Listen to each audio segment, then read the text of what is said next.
Parasite in Love. Film ini bermula dari Kengo Kosaka, seorang pria yang menderita germafobia, yaitu fobia dengan kuman atau sesuatu yang kotor. Dia mulai menunjukkan gejala tersebut setelah kedua orang tuanya bunuh diri ketika Kosaka berusia 8 tahun. Fobia tersebut bisa menyebabkan dia pingsan dan muntah. Ketika dia menaiki bis, Kosaka melihat seorang pria yang sedang makan dan membuatnya merasa jijik. Kosaka yang tak tahan segera turun dan muntah.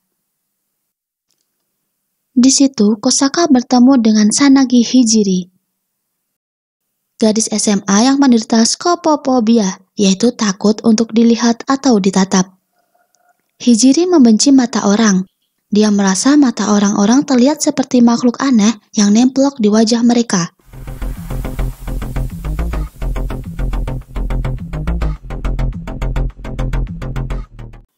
Melihat Kosaka pingsan, Hijiri membawanya ke rumah sakit kakeknya. Dokter yang juga kakek Hijiri berkata, jika Kosaka telat sedikit saja dibawa ke rumah sakit, maka Kosaka akan mati. Sesampainya di rumah, Kosaka terkejut melihat sesosok pria yang tak dikenal berada di rumahnya. Pria tersebut bernama Izumi. Izumi memeras Kosaka untuk menerima pekerjaan mengurus anak nakal selama 2 bulan dan akan membayarnya 500 yen. Izumi menyuruh Kosaka untuk datang ke taman besok sore. Dengan kostum lengkap, Kosaka bertemu dengan Hijiri. Hijiri yang menyadari bahwa Kosaka adalah orang yang diutus pria bernama Izumi tersebut mendekati Kosaka dan meminta setengah bayaran yang bahkan belum diterima Kosaka. Hijiri mengikuti Kosaka ke rumahnya untuk mendapatkan uang, tapi karena uangnya kurang, Kosaka meminta waktu. Kosaka bertanya apa hubungan Hijiri dengan pria tersebut. Hijiri menjawab dengan asal kalau pria tersebut adalah pacarnya. Tentu saja Kosaka tidak mempercayainya. Lalu Hijiri masuk ke rumah Kosaka dan mulai menyentuh barang-barang Kosaka. Kosaka mulai mual. Melihatnya, Hijiri mendekatinya, tapi Kosaka tanpa sengaja mendorong Hijiri. Setelah Hijiri keluar, Kosaka langsung mandi, mencuci bajunya, mandi lagi, dan membersihkan rumahnya. Kemudian, pria bernama Izumi menelepon. Kosaka pun berkata bahwa dia tidak tahan lagi dan ingin berhenti, tapi Izumi menekankan untuk mengurus Hijiri dengan baik dan memperingatkannya untuk tidak menyakiti Hijiri. Keesokan harinya, Hijiri mendatangi rumah Kosaka untuk meminta uang. Melihat Hijiri yang membawa makanan, Kosaka memintanya untuk menghabiskan dulu makanannya dan membersihkan tangannya, lalu melepas sepatunya. Tapi Hijiri tetap memakai sepatu di dalam rumah. Akhirnya dia pun melempar sepatunya. Saat mengetahui bahwa uangnya masih di ATM, Hijiri merajuk dan menginjak-injak kasur. Kosaka yang tidak tahan akhirnya pingsan dan muntah. Hijiri pun membersihkan kekacauan tersebut. Setelah tersadar, Kosaka menceritakan bahwa dirinya menderita germafobia yang sangat parah pada Hijiri yang ternyata sudah mengetahuinya. Kosaka menceritakan bahwa dia pernah memuntahkan makanan yang pernah dibuat pacarnya. Setelah itu, Hijiri keluar dengan menahan sakit. Keesokan harinya, mereka berdua bertemu dan Kosaka memberikan sisa uang yang telah dijanjikan. Kosaka bertanya, akan diapakan uang itu? Hijiri menjawab, mungkin untuk kabur dari rumah. Di perjalanan, tas dan headphone Hijiri dirampas orang dan membuatnya sangat ketakutan. Hijiri pun menghubungi Kosaka untuk meminta bantuannya. Kosaka langsung mencari keberadaan Hijiri. Setelah bertemu, Hijiri menceritakan tentang penyakitnya. Dia menutup telinganya karena takut kontak mata dengan orang lain. Saat Kosaka bertemu dengan Izumi, dia menceritakan tentang penyakit Hijiri. Izumi pun menyuruh Kosaka untuk bergaul dan bersenang-senang bersama Hijiri, tapi juga memperingatkannya untuk tidak menyentuhnya. Melihat Hijiri yang kehilangan headphone-nya, Kosaka memberikan kepunyaannya. Saat makan, Hijiri tampak mimisan. Kosaka bertanya apa penyakitnya, tapi Hijiri juga tidak mengetahuinya. Ibunya juga mengidap penyakit yang sama dan bunuh diri ketika dia masih SD. Kemudian Hijiri berkata, saat bersama Kosaka, skopofobianya berkurang dan mungkin kesempatannya untuk rehabilitasi. Melakukan kebiasaan seperti orang normal lainnya. Hijiri bertemu dengan Izumi yang ternyata adalah dokter. Dan setelah dicek, skopofobianya menjadi lebih baik.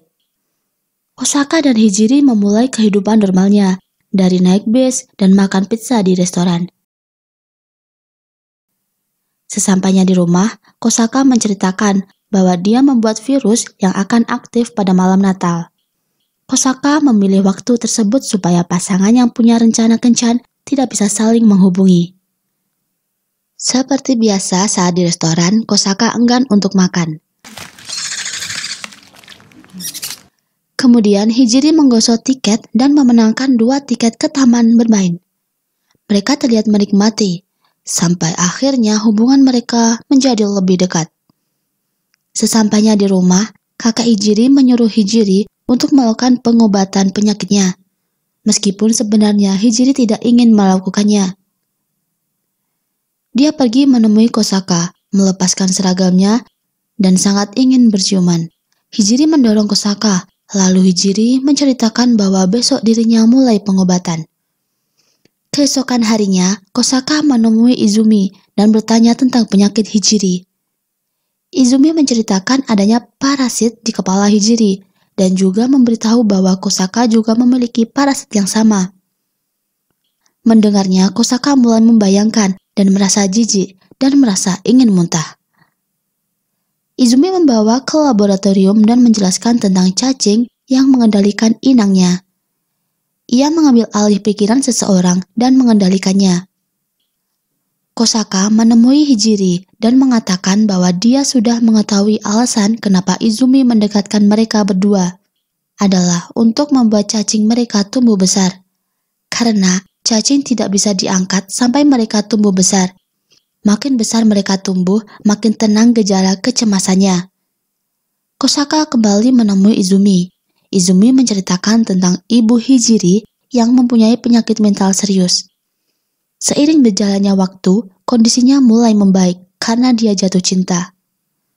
Namun, itu adalah ilusi yang diciptakan cacing. Jika dirawat, dia akan kehilangan cinta itu. Dan jika tidak dirawat, dia akan dibunuh oleh cacing itu. Akhirnya dia memilih kematian, dan Hijiri akan mengikuti jejak ibunya. Kosaka mencari Hijiri, dan setelah menemukannya, dia menemani Hijiri ke sebuah danau, di mana ibunya bunuh diri. Kosaka mengatakan sangat menyebalkan bahwa cacing telah mengendalikan hidupnya, dan membuat ilusi. Mendengarnya, Hijiri mengatakan jika perasaannya hilang, apakah Kosaka tak peduli? Dan kemudian dia berlari ke tengah danau. Kosaka mencoba menghentikannya. Hijiri berkata bahwa dia tak pernah mencintai siapapun dan akhirnya bertemu Kosaka. Hijiri jatuh cinta untuk yang pertama kalinya. Lebih baik mati daripada Hijiri harus kehilangan hatinya dan tak ingin terhapus dari hati Kosaka. Akhirnya, Kosaka terkejut karena dia terbangun di rumah sakit milik kakak Hijiri dan menyadari bahwa dia telah melakukan operasi. Hal tersebut membuat dirinya marah. Terlebih lagi saat dia tahu bahwa Hijiri juga melakukan operasi, padahal dia tahu bahwa Hijiri tidak menginginkan operasi tersebut. Meskipun fobia yang dialami Kosaka menghilang seperti sihir, dan juga bisa hidup seperti orang normal lainnya, bahkan mendapatkan pekerjaan bagus di sebuah perusahaan, tapi Kosaka merasa ada kekosongan dalam hatinya. Setelah operasi, Kosaka sama sekali tidak pernah bertemu dan bahkan tidak tahu kabar Hijiri.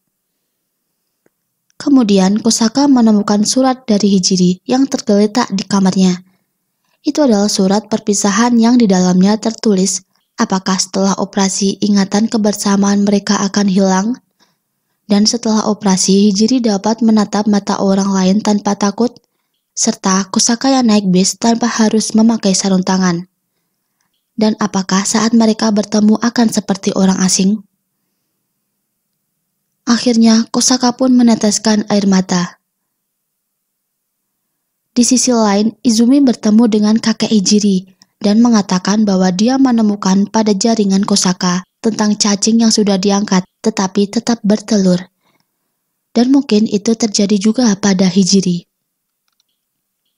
Saat malam Natal, sebuah plot twist terjadi, yang mana Hijiri menemui Kosaka. Mereka tampak bahagia bersama. Dan saat itu juga sebuah program yang sudah dirancang Kosaka sebelum operasi bekerja, walaupun sedikit terlambat.